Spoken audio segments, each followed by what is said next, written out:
فصل دلالة اللفظ أول بلا شرح رو ما تخلاص ویلی قوله دلالة اللفظ قد علمت تبدي خبر پیشوي چې نظر المنطقي بالذات چې نظر د منطقي بالذات دا د په درس کې ما ته ویل چې دغه دا اصل کې مقصود منطقي شری بحث ده معنا ده خدا بحث الفاظ درت نه ولکې نو دا ګر ک مقصود ذاتا نه مقصود ثاني بالعرض دي قد علمت أن نظر المنطقي بالذات نظر المنطقي بالذات إنما هو في المعرف والحجة دا بالذات معرف وسكري بحجة كده وما من قبيل المعاني أدار قبيل المعاني نديك للألفاظ هنا الألفاظنا نولت بحسكي لا أنه كما يتعارف دسن سنج متعارف ده بيشوي إلا أنه كما لا أنه كما بيشوي يتعارف سنج مشهورة ده ودسن ده بيشوي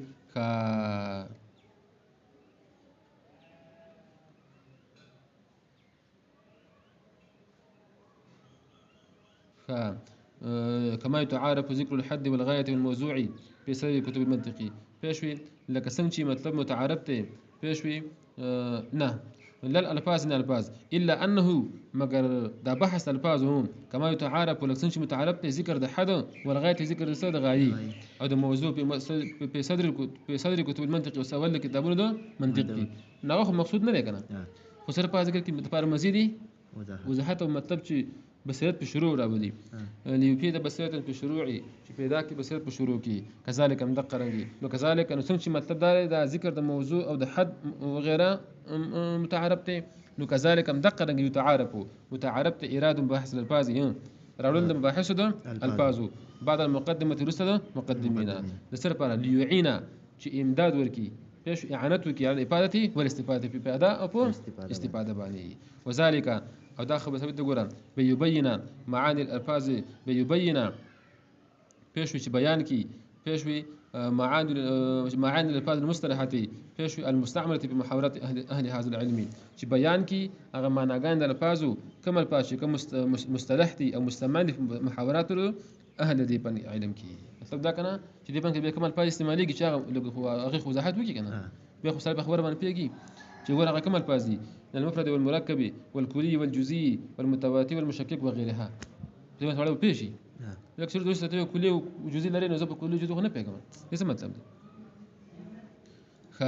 نو په البحث عن الالفاظ نو بحث الالفاظ من حيث الافاده والاستفاده دا من حيث الافاده والاستفاده دی ځکه بحث معنا نه چې دی ځکه استفاده او افاده معنا نه بغیر د الفاظو نه ناراضي نو ځکه بحث نه بحث د الفاظ وهما انما يكون بدلاته وسرا شغورا بدلات نه بحث ولیکي ځکه چې د مطلق لفظ بحث نه کیږي د لفظي دالنه بحث کیږي وهما انما يكونان بدلاته او دا ونه کیږي په دلالت سره فلذا بدا ابي ذکر دلاته نو هم د ماتن سبق شروع کړه په ذکر د دلالت سره نو فلا يريد ما يتراد نشو وهي وسغورا نو ماتن خو شدي دلالت معنی لغوي اصطلاحي امن ذکري پیش تقسیم نه کړي و شارح خادم ماتني نو شارح پوره تفصیل د دلالت ذکر کوي او دلته به خبر ذکر کی چې دلته کوم ماتن کوم دغه ذکر کوي مطابقت زمونی التزامي دا اقسام د کوم دلالت دي دا پته ولګي وهي كون الشيء بحيث وهي نا او معنی غیر خدا چې اراده الطريق وفي اصطلاح يقول وهي كون الشيء بحيث يلزم العلم به العلم شيء اخر والاول هو الدال والثاني هو المدلول تكده والدال إن كان لفظا او كشر دال لفظ فدلاته لفظيه بدلته لفظيه والا فغير لفظيه وكل منهما او هر واحد ان كان بسبب وزع الوازعين كذا وزع ده وازيسو وتعينه فيشوي او بتعين دي وازيسو الاول اول لرا يعني شيء ولرا بازاء الثاني مقابل ثاني کی بوزعته نظر ثم توازي دا اول شيء وذكر په مقابل سکه دویم شي کی دا الوزن مقابل مدلول کی دا وضع شو قدرات لفظ زيد قدرات لفظ ده زي شو على ذاته وذات زبانه ودلالة الدوالي أربعة دلالة الدوالي أربعة على مدلولاتها كل مدلولات وإن كان بسبب اقتضاء تبعي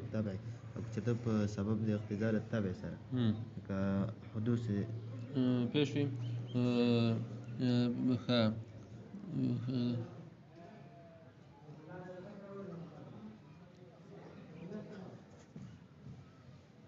حدوث الدال هو حدوث الدال عند عروض المدلول يعني عند حدوث الدال عند عروض المدلول په وخت را پیدا کېدو دال کې راځي د مدلول کې نه به تبعیدي په تبعیت نه به تبعیدي کدلالت اوح لکه دلالت د اوح شو علی وجع الصدر په درد سینه باندې ودلالت سرعة النبض سرعة النبض او دلالت د ګرموالي د رکشو على الحمى په تبع باندې وان کان به سبب امر غیر الوضع چې تبداوی په سبب د غیر وضع تبع سو لکه وضعي تبع نو بس شري فالدلالة عقلية بدلالة عقلية كدلالة اللفظ ديزن المسموعي المسموع من وراء الجدار لك دلالة اللفظ د ديشو اوريد شوي داخل ديوان على وجود اللافظ وجود اللافظ باندې كدلالة الدخان لك وكدلالة الدخان وهو لا وكدلالة بل مثال ذكر وكدلالة الدخان على النار وكدلالة الدخان على النار دلالة او لك دلالة الدخان شو بسباني ور باني ايش خدانا حرمي تويدك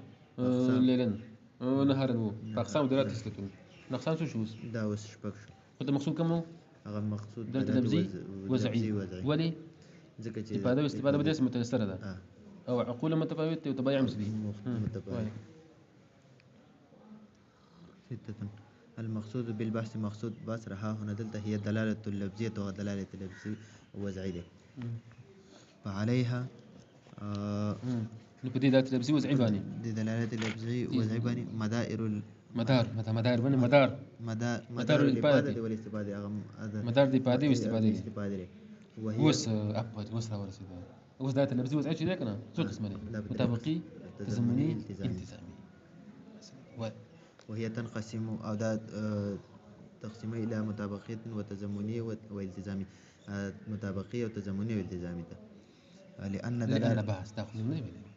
بيس لا سبب يكون